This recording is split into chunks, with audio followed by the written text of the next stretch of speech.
నా పేరు భాగ్యలక్ష్మి. నేను ఒక లేడీస్ టైలర్ని.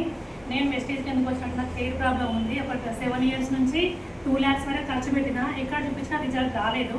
వాళ్ళ డాక్టర్స్ ఏమన్నారంటే నీ స్టేజ్ దాటిపోయిందమ్మా, నీకు తగ్గుతాను గ్యారంటీ ఇవ్వమని ఈ రోజైనా వాడండి అని చెప్పారు. అలా వాడుతున్న క్రమంలో నాకు చాలా సైడ్ ఎఫెక్ట్స్ వచ్చినాయి. సైడ్ ఎఫెక్ట్స్ వచ్చి మొత్తం మానేసి ఇంకా విగ్గు పెట్టుకుందామని డిసైడ్ అయ్యి మొత్తం మానేసిన ఇంగ్లీష్ మందులు వాడినప్పుడు సైడ్ ఎఫెక్ట్స్ వచ్చినాయి. హార్ట్ బీట్ ఫాస్ట్ కొట్టుకుని హాస్పిటల్ అడ్మిట్ అయిపోయినా. లేడీస్ పీరియడ్స్ ప్రాబ్లం వచ్చింది. అట్లా వస్తే ఇంకా మానేసిన. ఇంకా నాకు తగా తింది అనుకుని నేను మానేసిన తరుణంలో నాకు వెస్టేజ్ అనేది పరిచయం అయింది. పరిచయం అయితే ఫస్ట్ నేను హెల్త్ కోసమే కనెక్ట్ అయినా. డబ్బులు అని చెప్పి 3 generation ప్లానింగ్ అని చెప్పి నేను ఏది నమ్మలేదు.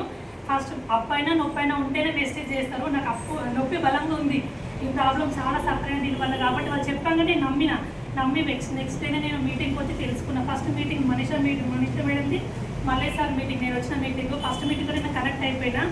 నేను ఎలాంటి నెగిటివ్ థాట్స్ పెట్టుకోలేదు. ఇక్కడ వచ్చిన చాలా మంది ఇక్కడ వింటారు, మళ్ళీ ఇంటికి వెళ్ళి ఇంటి పక్కన వాళ్ళు చెప్పాను కానీ మళ్ళీ మానేసి ఊరుకుంటారు. అది చేయకండి. ఇది మంచి అవకాశం, బంగారం లాంటి ఒక వజ్రం లాంటి అవకాశం ఇది.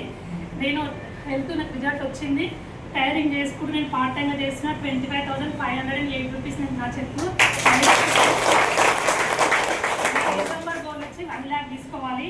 నాకు టైలరింగ్లో డబ్బులు వస్తాయి, మళ్ళీ ఖర్చు అవుతాయి హెల్త్ పరంగా. అక్కడ ఆరోగ్యం అనేది లేదు, ఆరోగ్యం పోతుంది. వెస్టిజ్లో ఆరోగ్యం ఉంది, ఆదాయం ఉంది, ఆనందం ఉంది, అన్నున్నాయి. కాబట్టి నేను వెస్టిజ్ని గట్టిగా బలంగా పట్టుకొని చేస్తున్నా. Thank you.